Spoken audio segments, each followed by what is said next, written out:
What's up mga guys? Papakita po natin ang tamang pamamaraan ng pagtatiles sa mga wall. Paano po yung kasamahan natin maglalagay ng tiles adhesive. Yan. Maglagay ka ng guys ng adhesive, yung sakto lang para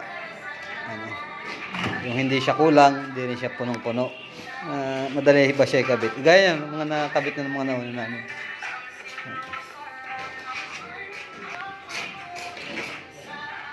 Yan guys. Nalagyan na ng kaibigan nating perlas. Yan. Diyan po niya ilalagay yan. Saan na yan? Yan po.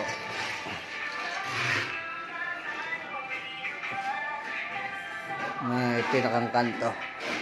Nakita niya po yung mga kanto na yan. Pantay-pantay po yan.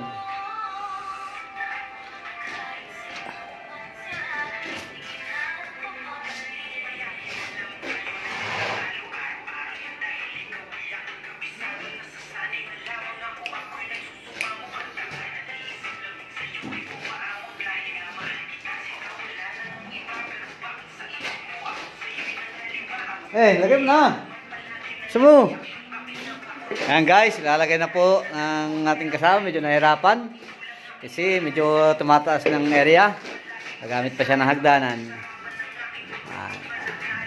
Ayan. Ayan guys. Oh. Yung mga palong lagitik. Mga discarding malupit. Oh. Ayan guys. Ba? Oh. Maganda kasi pag sakto lang yung tile adhesive para hindi siya masyadong mahirap palapatin. Guys, sa mga kantuhan ginagawa ng ating kaibigan.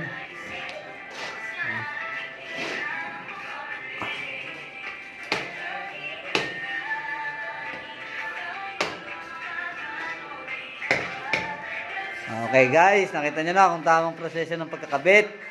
Hanggang dito na lang po ang ating maiksing kwento. Bye-bye.